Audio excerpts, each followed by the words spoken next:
75, 150, where's the tar, you know?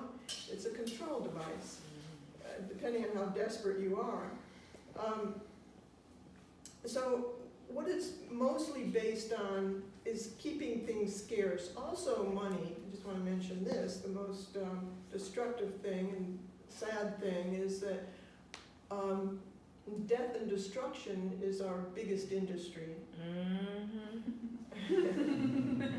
That's right. And and pollution is another good industry for this culture. So it's really sad. Mark Twain used to say that the earth is the insane asylum of the universe. I think he got it right. But when you think of it, we are really victims of our culture and our education, or our lack of education. So you can't really blame people. You know, if you walked up to an Indian that was going around the fire and dancing with feathers in its head and said, well, what are you doing? And he said, I'm dancing for rain, we need rain. You say, well, those feathers aren't going to help, and dancing is not going to bring rain. He doesn't look at you and say, oh, that's an interesting point, and take off the feathers and stop dancing. He keeps dancing, just like we all keep dancing, you know? So another thing, I'm going to hammer in the free enterprise system. In order to keep this system going, we have to continuously buy and sell things to keep the free enterprise system going. That's all it is. And because of that, we make things scarce just to keep the prices up. And we have another thing called planned obsolescence. Are you familiar with planned obsolescence? Yeah, so we make things wear out and break down.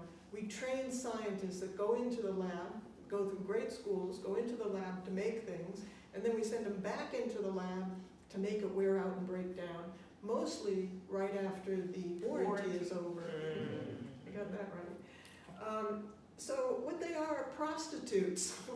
You know, scientists in this culture, just like everything else, are prostitutes to the system. In the future, if we made it to a saner future, you couldn't get scientists to make bombs. They would say, what are we making this bomb for? What's the other country's point of view? Isn't there a better way to bridge the difference? You know, and Jacques used to say we'd take soldiers and send them back to school to become problem solvers, to bridge the difference between nations instead of blowing them to smithereens. And we don't go to war for democracy and freedom and patriotism. Einstein used to say patriotism is an infantile disease, that it's the measles of mankind. And, you know, he knew firsthand just what happens when you use science and abuse science. That's right, competitively and nationalistic, make them nationalistic. So we're in a really terrible spot. And one of the main things for the end of the free enterprise system, if we don't go down in flames with climate change, which they're really not working on, is that automation is excelling so quickly that we are displacing many people in industries through automation.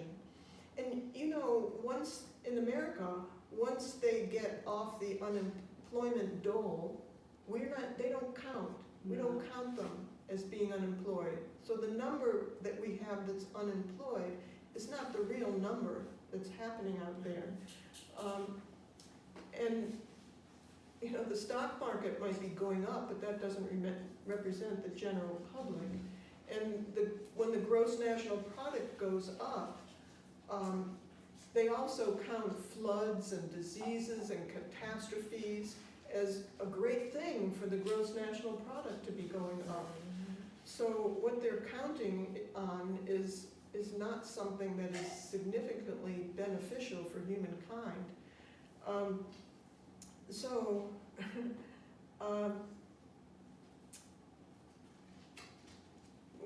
I started to say we don't go to war to bring people democracy or take the burqas off of women.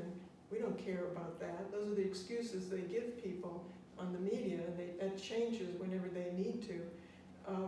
So we go to war because they go either off the dollar, the countries are trying to go independently off the dollar, use their resources for their people, and that's not acceptable by those countries who want to captivate their resources and sell it with their monetary system, their dollar. So watch out if you have oil, if you go off the dollar and you're brown, watch out for the United States and other countries that are aligned with the United States. Venezuela produces, is it the first in producing oil or the second? I don't know what it is, but they have a huge reserve of oil. But this isn't based on wanting to free their people from a terrible dictatorship. This is always based on scarcity. And the free enterprise system promotes scarcity. So, any questions? No? So what's the answer to all this? The Venus Project. And a resource-based economy. So, are you familiar with the notion of a resource-based economy? You talking to me? I mean, I understand the concept. Okay, Yeah. good. So you know a little bit about it. So anyway, Jacques came up with the notion of a resource-based economy. And I want to go over one story that I always think is really interesting in terms of what influenced Jacques a lot. And are many of you familiar with his I don't say his experimentation, but his inquiry which brought him to the islands of Tuamotu? Oh yes, when the people were naked, right? Yeah. Okay. I mean, the rest of you know that? Mm-hmm. Okay. Okay. No, I'm not familiar with that. Did you know that? Are you familiar with that? Tuamotu? Me? Mhm. No, I'm No. saying no. Yeah, I'm going to go over that. When Jacques was younger, because this really helps fill you in. When Jacques was younger, in the notion of scarcity and abundance, when he, and a lot of people say, people can't change. They've always been like this. You've always had wars and people fighting for things. It's because we've always had scarcity. And today, with our technology, we could produce abundance easily. We haven't begun. Our social systems are old, very old, along with our language, but our technology is racing forward, but we haven't kept up with our technological ability to produce abundance and a fantastic world. We don't touch that. It's taboo to touch the social system. So when Jacques was younger, he had a lot of trouble in school, he noticed how guys would treat women. It was all the same back then. I guess notions of homosexuality weren't even discussed then, but he saw it in terms of women and men and women. But so he saw how they would take him to dinner and they would play music, and then they'd take him home and they'd start reaching, and then women would say it's getting I don't know if the patterns are the same. It's been a while since I've been in that, but or whether it's more honest, they just go to bed first and then they go to dinner. But I don't know if it's changed much. So anyway, Jacques saw this pattern, and he asked his teacher, well, is that just human nature? Is that the way it is? Is that the way men are? That's human nature, the way they treat women? And the teacher said, yes. And he said, well, how do you know? And she said, of course it is, because everybody does it. And Jacques said, well, everybody thought the earth was flat at one time. Exactly. And so it wasn't until he was in his early 20s that he wanted to check that out. He got no answer to that. So he said, well, give me a place. He asked people, where's there a place where they don't have our religion, they don't have our books, they don't have our teaching, they don't have our movies. And they said, yes, Tahiti. So he hopped on a ship and he went to Tahiti. And he found that the Chinese had come to Tahiti, and they started stores, and they brought money. And in fact, the natives didn't understand that concept, and the Chinese in their stores had a barrel of candy, and he witnessed them taking the candy and just sharing it. And they put him in jail. and they had no concept that you're gonna be here for 3 months. They didn't know what 3 months was, and it caused a lot of suicides. But anyway, Jacques didn't like that, so he said, where is there an island where no business, no commerce has come? And they said Tuamotu, and it was a French island. It's an archipelago of islands. I think it's about 80 or 180, I don't really know. And so he hopped on a banana boat, brought a suitcase full of mirrors and beads because he wanted to come and show that he came as a friend. And so he hopped off the boat. They did have some other Americans, not Americans, but I think British or something. And so they had a pidgin English, but they lived in the hills, and Jacques wanted to live with them to learn what they were like. So he left. The chief liked him. In fact, when he got there, the chief said to him, to show you how different the values were, the chief had more wives than the rest of them. So the chief liked Jacques, and he said, take my favorite wife, she will please you. Wow. So they weren't possessions. So, and Jacques always said, well, I couldn't do that because I wasn't raised like that. I don't know what the hell he did really, but so he got a hut and he put his suitcase in there and he came out and he went back in, and the natives had his suitcase open and they were sharing his mirrors and beads.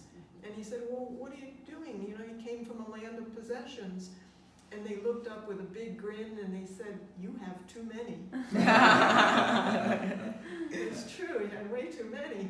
And he didn't know what that meant until he went down to the shore a couple days later and he saw the guys coming in an outrigger canoe. That's what, you know, they carved out of a tree. And it came with a canoe full of fish, and they just threw it to everybody. Anybody who was on the shore, they just shared it. They didn't say, you owe me $3, you owe me $5, none of that. But the interesting thing was they all walked around nude. And there were no pictures in the huts of nude women or nude men. And none of the guys, he said, stared at the breast or the butt or the legs. They looked at the women's eyes when they talked to him. He would always say if you showed him a picture of a woman without a head, they wouldn't know who it is. And he wanted to see them make love, not as a voyeur, but just to see if it was different from his culture. And so the interesting thing was God hadn't come to that land. Morals hadn't come to that land. So they made love freely on the beach, like the park. Well, God wasn't the one who did it. He put Adam and Eve, as the story goes, naked and fine in the garden. It was when Missionary. sin came. It was the devil, the serpent. It was the When that happened, then they missionaries. noticed they were naked. They wanted to hide themselves. But that whole story gives me trouble anyway. But, you know, Yeah, religion hadn't come to the area. yeah, religion hadn't come to the area. And, but we'll get into that after religion. Yes, I'm going to hit about everything that's sacred, even children. But so he watched them make love on the beach, and they kind of petted the whole woman from the top of the head all the way down, said, me like you, as they were making love. It's just like when you pet a dog, you go from the head all the way down the back. You don't stop at the balls. So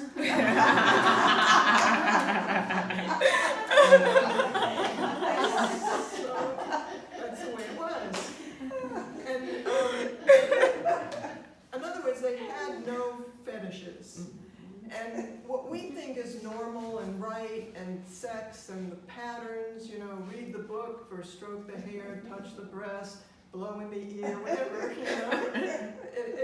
It just depends on, you know, it's not real, is what I'm saying.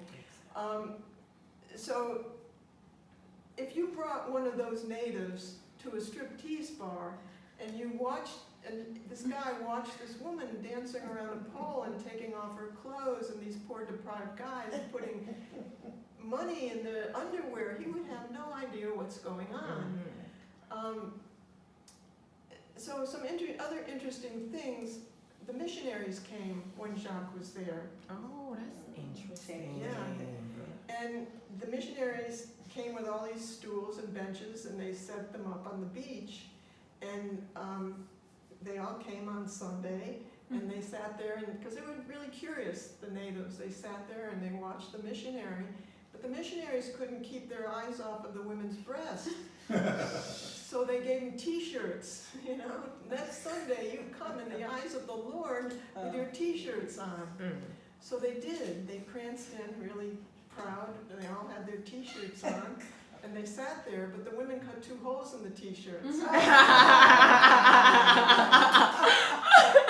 were uncomfortable, they had no idea what it was for. It's just like if everybody walked around nude, but they covered the woman's ears. And if it happened to fall down a little, the guy would poke and get a load of that ear. Exactly. Get hot under the collar.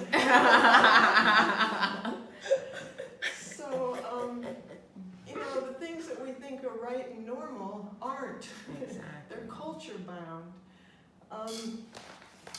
And Jacques also, there's some more, Jacques went to the witch doctor. There was a witch doctor on the island and said, what do you think of the missionary?